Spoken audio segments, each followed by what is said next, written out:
In this video, we're going to be talking about the Sigma FP once again.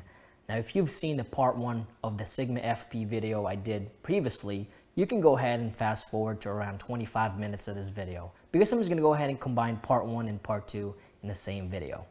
So let's go ahead and talk about the Sigma FP.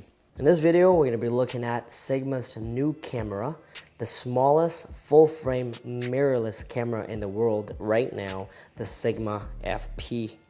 Now this camera is crazy small. This really looks like a freaking point and shoot camera, but this camera packs a lot of punch for such being a small camera. This camera weighs around 370 grams without batteries, and it weighs 422 grams with batteries, which I have right now. That's pretty freaking impressive for what this camera can do. Now, looking at the top of the camera, as you've been looking at it, you're gonna find your power button right there, your switch, power switch, and the Cine still switch as well. So Cine is your video mode, and still is your camera or stills mode. On the right side of that is your record button for your video, and on the right side of that is your top jog wheel, and in the middle of that is your shutter button or autofocus button, whatever you want to call that button right there.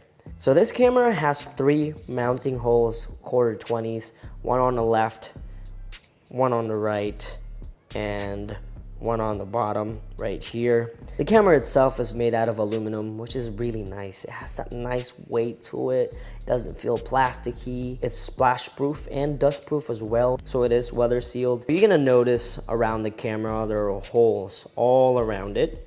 Even at the bottom, you're gonna see that. And that's pretty much how Sigma is getting this camera cooled off, because as you all know, this camera packs a punch. It can record 12-bit RAW, it can record high frame rates in 4K, so that's their way of cooling it off, by putting those holes there. Now, the mount is an L mount, which is the new mount for Sigma, for L mount, Panasonic, whatever partnership they have. So it is an L mount, but you can get a PL mount adapter on this for this camera, and you can also get an EF adapter for this camera. So if you have EF lenses or PL mount lenses, you can get an adapter with this camera. Additionally, seeing how bare bone this camera is, Sigma is going to be coming up with a lot more accessories for this camera, because they know that people like accessories. For example, this accessory right here actually comes with the camera itself. It's going to give you a hot shoe. This is just one of many accessories that the Sigma is creating for this camera. That being said, let's go ahead and take a look at the left side of the camera, which are the ports. All right, you're going to have a USB-C right here, 3.0. All right, so I use that for recording via a USB T5 Samsung SSD drive. And you have your HDMI in this one. Be careful, because this one actually gets removed all the way. And you have your 3.5mm microphone input jack on the left side. Now, to install the accessory, all you have to do is line up the 1/4-20 to the 1/4-20 hole, and that's pretty much it. And it should look, let me go see if I can put this on properly for you guys. All right, all you have to do is kind of screw this in here.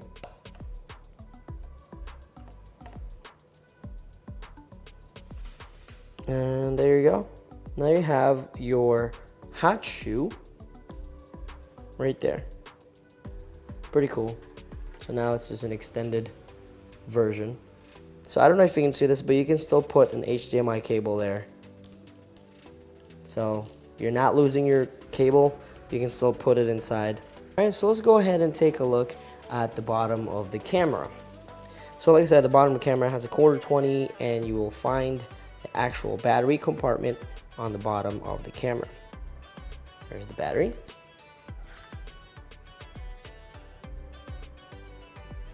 It's a tiny battery, man. It's 1200 mAh, 8.7 watt-hour. And you can also see that the SD card you can put in this hole right here where my thumb is. All right. Just gonna put this on. Close that. On the back of the camera, you're gonna find a 3-inch fixed touchscreen. No tilt, no flipping screen. Additionally, some of the menu options are not touchscreen enabled. The Sigma FP has a couple of buttons you can use. An AEL or auto exposure lock, a QS or a quick select button which opens up customizable options like recording format, FPS, ISO, white balance, so on and so forth. You can use the wheel on the back to navigate through the menus. Additionally, pressing the top of the wheel opens up the focus options. Pressing the bottom of the wheel opens up your focus types. Pressing AEL in this menu will give you more options such as eye tracking, face tracking. Speaking of focus, the Sigma FP has manual and automatic focus, which includes the single AF and continuous AF. There are 49 autofocus points. There's also tracking AF modes for following objects, as well as face and eye detection, like I mentioned earlier. Pressing the middle of the back wheel lets you do a zoom focus assist.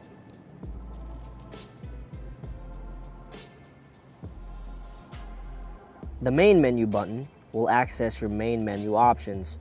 Remember that the options shown in the menu depends on what mode you're shooting in, either cine or stills. Navigating through the menu is done by using both the back wheel and the top wheel. So the mode button right here lets you choose all the modes: manual, shutter priority, aperture priority, program, and 3 custom modes you can have.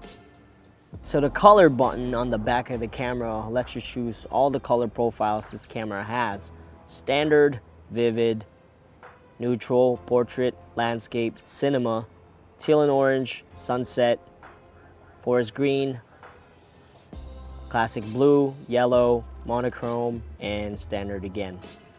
The tone button lets you adjust the contrast curve of your shot.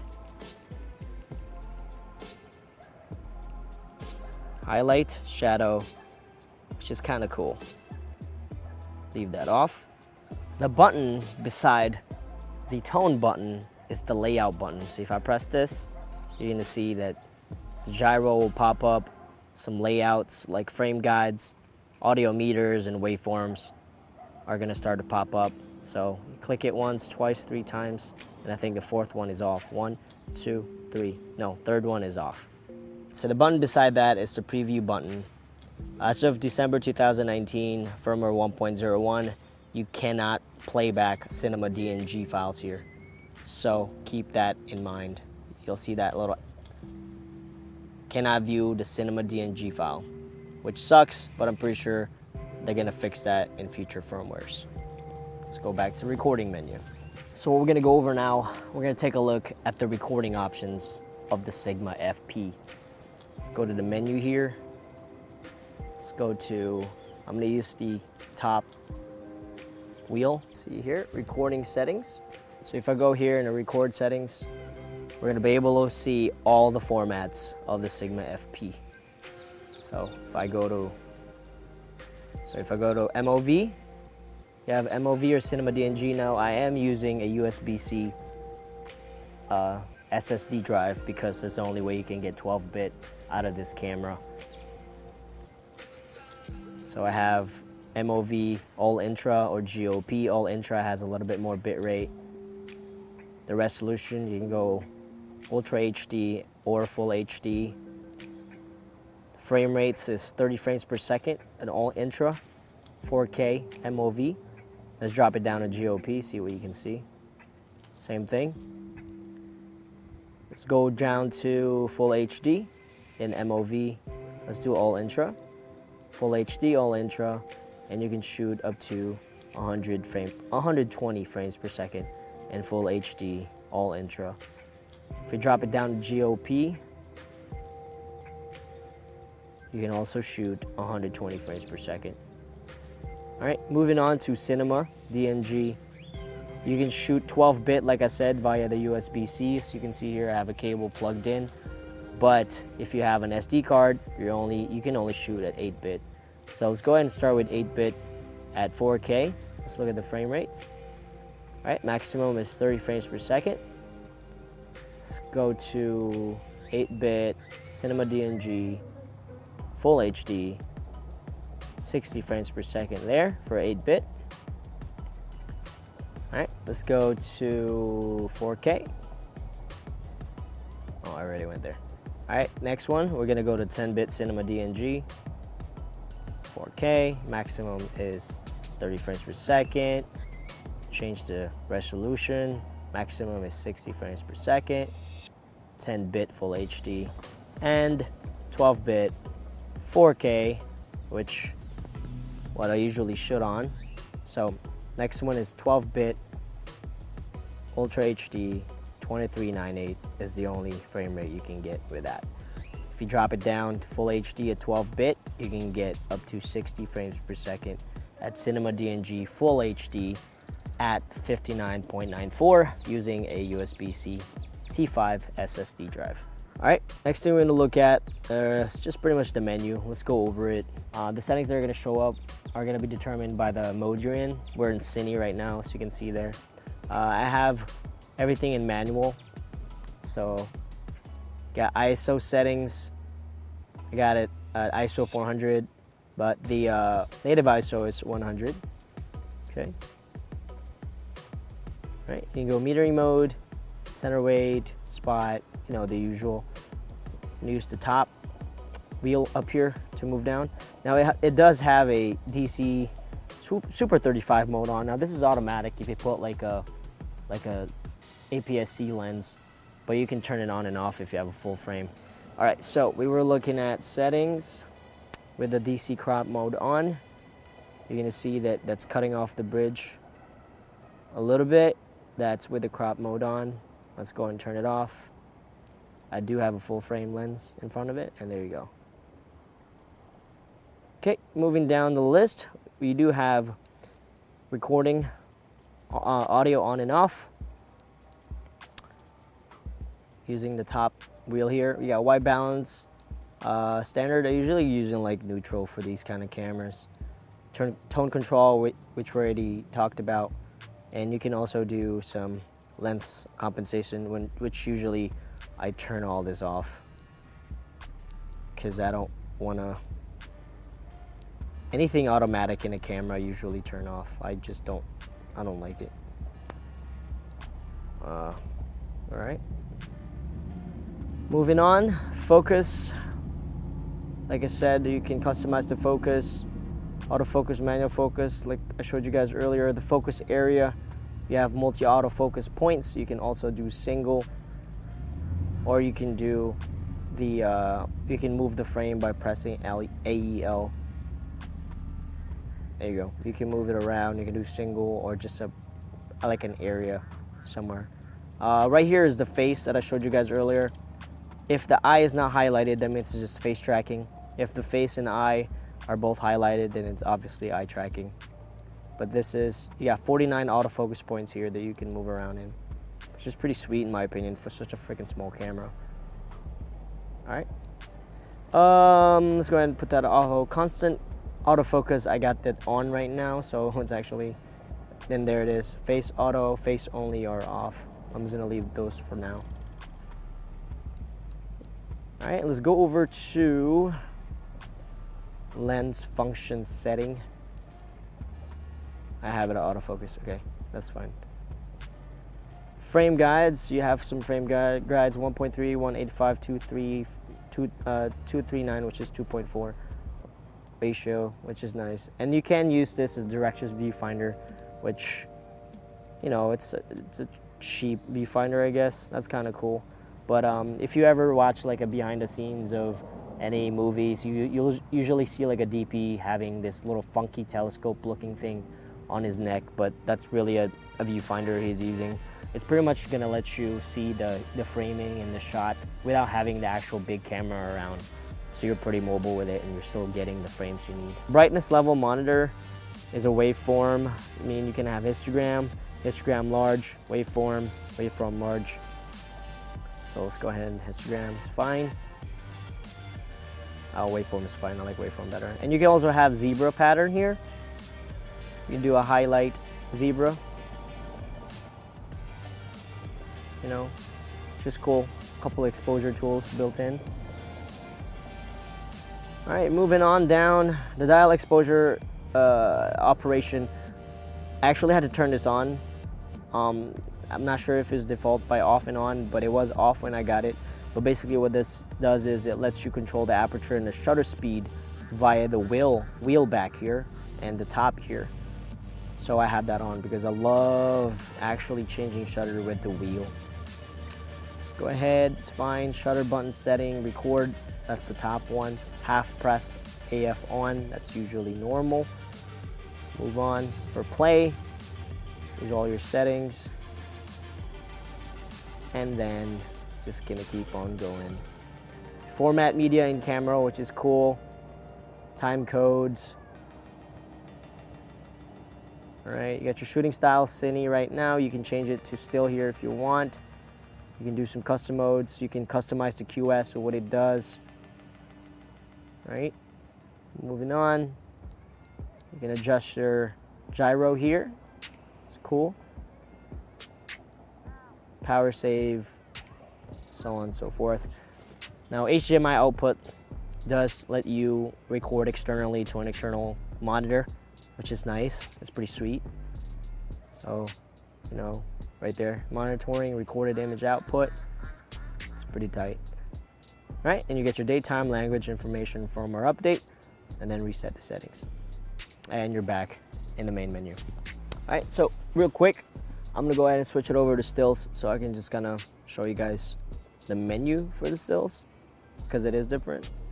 So just real quick, you can shoot HDR for stills, you can bracket, and that's pretty much it. All right guys, so what we're gonna do now is go over the autofocus on the Sigma FP. We're gonna do the halfway press shutter autofocus button up here, and we're also gonna do the continuous autofocus or the constant autofocus in video. So let's go ahead and press down on this button down here. We're gonna be using the multi-autofocus points in the beginning. Press AEL, and we're gonna select the whole thing for now. We're gonna use all 49 buttons or 49 autofocus points. All right, so let's go ahead and get the image a little bit out of focus and let's see what it's gonna catch. And try and record this, and then I'm gonna do the halfway press. Okay, that's catching her pants because it's pretty high contrast down there where the stitches are in the hole. So let's go ahead and turn this off. The second one we're gonna look at is multi-autofocus, but what we're gonna do is get specific a little bit towards the general direction of where she's at as far as her face goes. So press OK in that, get it out of focus just slightly, press record, halfway shutter, and there you go.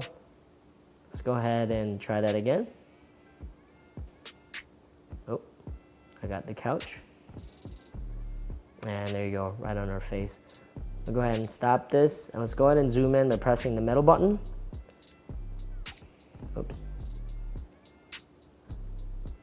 And you're gonna see that it is actually, in fact, in focus. All right, so the next one we're gonna go over is the multi-autofocus points, but with the face setting. So I'm gonna make this bigger, all 49 points. And I'm gonna press this little button here.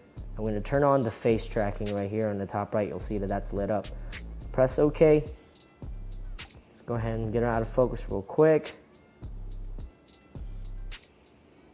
Turn off that zoom, press record, halfway press. It's trying. Okay. I mean, it sees where her face is, but it's taken a long time to focus. All right, so the next one we're gonna look at is turning on the face tracking and the eye tracking as well. So I was gonna press down, same thing, AEL, press this little button right here. It's gonna turn on the face and the eye. Let's go ahead and select all 49 and press OK. Let's go ahead and get her out of focus a little bit. Press record, and then halfway press. All right, there's the eye little tracker, I see it. And in focus. Try it again, in focus. So let's try that. Focus. Boom. Now I think this works a little bit better in the single focus point, so let's go ahead and do that. All right, so what we're gonna do now is do a single focus, press down, single, AEL, it's already on her face. Move it a little bit, panning the camera just a little bit. I turned off face tracking and eye tracking for now, so you see it's not lit up. Press OK, record, halfway press, there you go. Halfway press, there you go. All right, turning it off. Okay, so I think that face tracking and eye tracking works better in a single. So let's go ahead and press down, AEL, turn on face tracking and eye tracking. Same thing around that face, and you already see that it's already trying to do it. Press record, halfway press.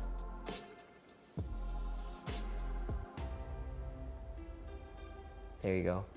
There's the eye tracking. There's the eye tracking, you can see it. So it's pretty cool that it kind of uses the best one. The one that works the best. So right now it's a square, and then it moves into the face tracking after he gets the square. After he gets focus. Goes to the square, and then once it recognizes the face, that's when it goes to the eye and face tracking. All right, so the next thing we're gonna do is do a continuous autofocus on when shooting video. So the next thing we're gonna do is continuous focus when shooting video. So I'm gonna go ahead and move. All right, so what we're gonna do now is go to single, we should be in single, and we should have eye, and we're gonna do face first. So we're gonna turn off eye. Okay, we're doing face single, press OK, and what we're gonna do is go to the menu, focus, we're gonna turn constant focus on. All right, so this is gonna be auto-focusing the whole time now. All right, so what I'm gonna do is press, get out of focus a little bit, press record, I'm gonna halfway focus. Okay, so it's recording, and I have the little camera on a slider, so we're gonna slide forward and back and see if you can autofocus it.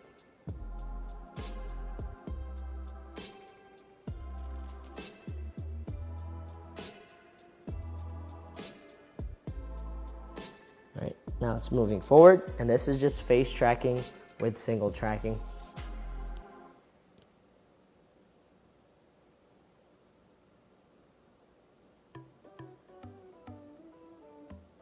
All right, it's moving back again.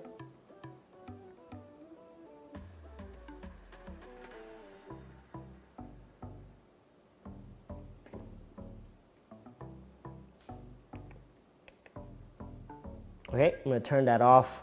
Now what we're gonna do is turn on the eye tracking as well. So press down, AEL, click that once. That should be at the top right corner. It's all good to go. Press OK, record, halfway press, and you see the eye's already tracking it. And then I'm gonna move forward. Now the movement of the slider is really subtle, but you can see that it is trying to focus that face.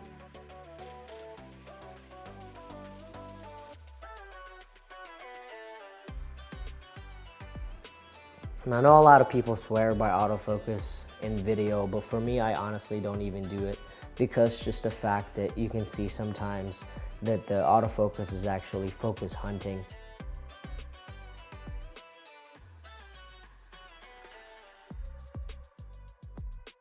So let's say if you do have a slider shot like that, you're gonna see that the focus is constantly changing. And I'm pretty sure that would really get a lot of people distracted when watching a video, when the focus is constantly changing, when the camera is moving back and forth. Stop the recording. I'm gonna turn off the eye and the face. And we're just gonna do a box and see if that works. Press OK. Out of focus a little bit. Record. Okay, she's in focus, moving forward.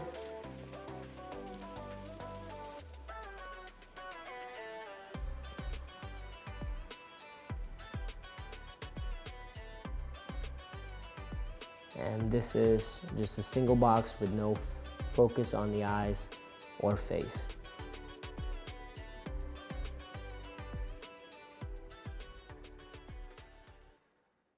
First thing we're going to talk about is the low light capability of the Sigma FP. To be honest, at first when I got the camera, I wasn't really looking forward to the low light capabilities of the Sigma FP because I didn't really think nothing of it.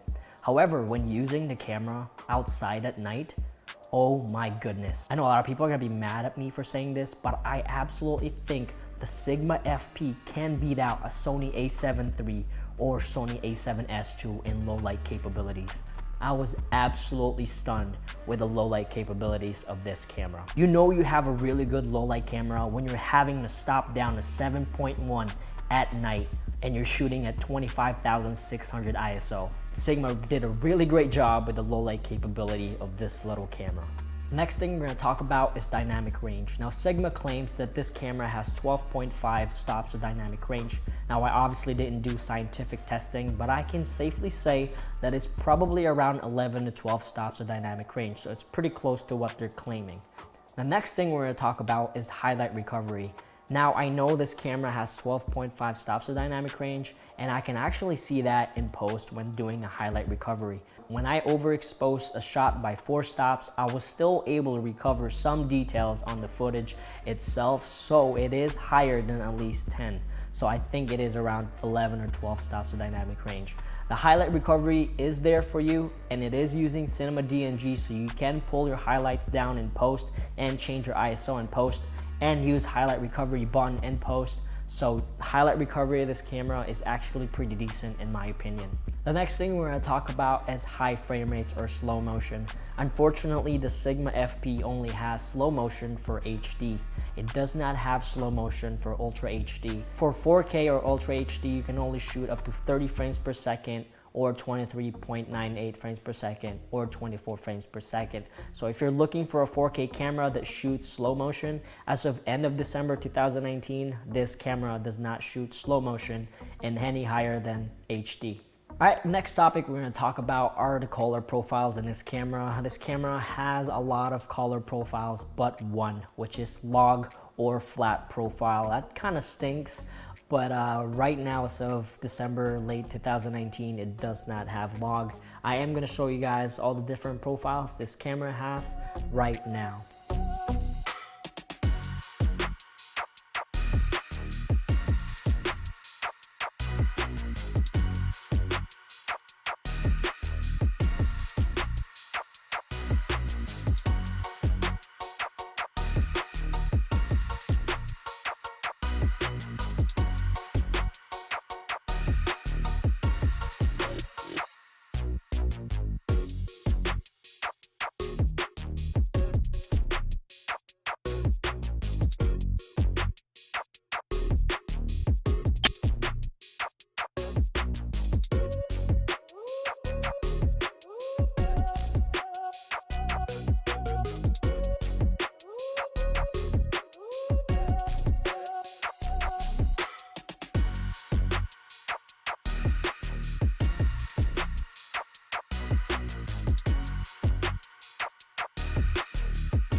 The next thing we're going to talk about are media options. Currently, there are 3 ways to record with this camera. 1 via the SD card at the bottom of the camera, 2 the SSD T5 Samsung on the left side of the camera using the USB-C, and then if you have an Atomos external recorder, you can use the HDMI out to record with this camera. Just so you know, if you want to shoot 12-bit RAW at Ultra HD or 4K, you are going to have to use a T5 SSD drive because you cannot shoot 12-bit RAW using the SD card. So the next thing we're going to talk about is the workflow. Like I said earlier, I used the USB-C T5 drive to shoot 12-bit cinema DNG RAW, so you can import those files in DaVinci Resolve natively. Unfortunately though, there is a little bit of caveat that you have to kind of worry about.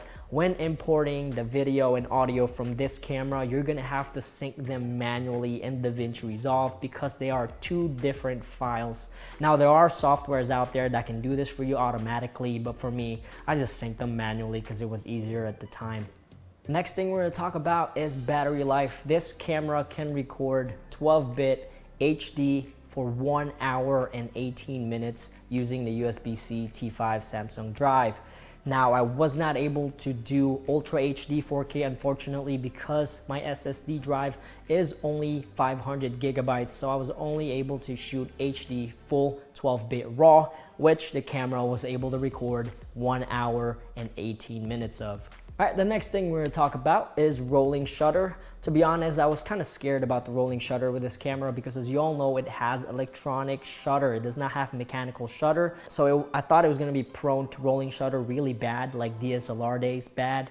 But luckily, and fortunately enough, the rolling shutter on this camera is actually decent in my opinion. It's not as dizzying as the old 5D or 6D. So next thing we're gonna talk about are extra features that this camera has. Now this camera is also a stills camera, and I did use the stills capability of this camera quite a bit.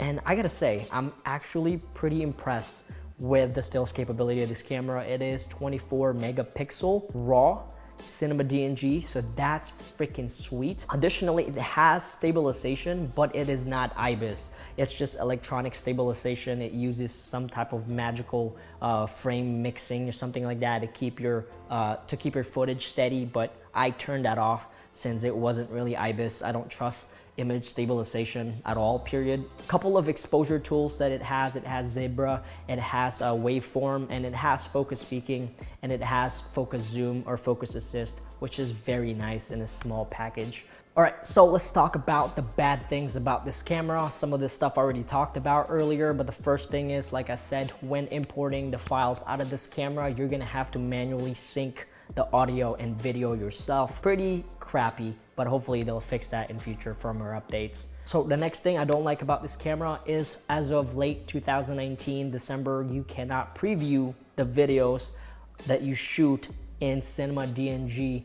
That sucks because you can't preview it at all on the back of the screen. So you're gonna have to wait till you get home and load it up in DaVinci Resolve or your NLE. So that's a bummer. Hopefully they'll fix that again in a firmware update. Next thing I don't like about the camera, I already talked about previously, is it does not have a log or flat profile. Granted, since it does shoot cinema DNG RAW, you can convert this in DaVinci Resolve to a flat profile in post if you want to, or if you know how to do it.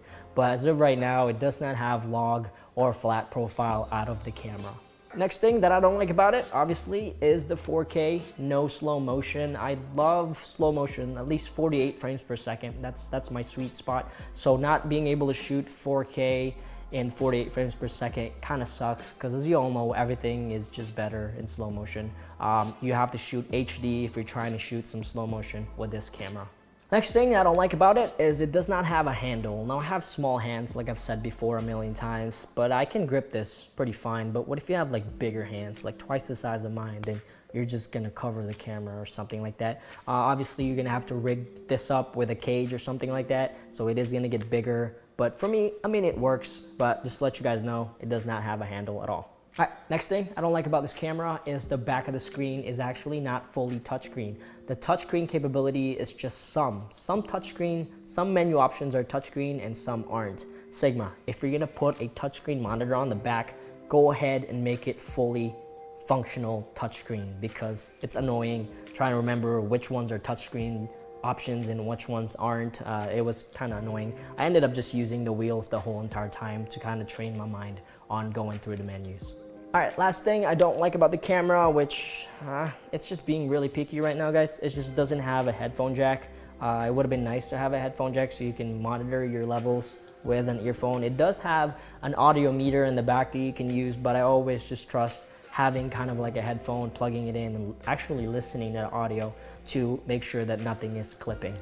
So the verdict for the price point of 1,900 something body only, I absolutely think that this camera is worth the shot. It shoots 4K 12-bit cinema DNG RAW. It shoots 24 megapixel stills, and the low light capability of this freaking camera is amazing. I honestly think it can beat out a Sony a7S II or Sony a7 III. It's just that good. If you absolutely don't care about high frame rates or slow motion, take a look at this camera. For the price point, this is a really amazing full frame hybrid camera that's under $2,000. All right, if you guys have any questions, let me know. And as you all know, I only talk about the things that I care about. So if you want to know something, go ahead and hit me up in the comments below and I'll try to answer whatever you have in mind.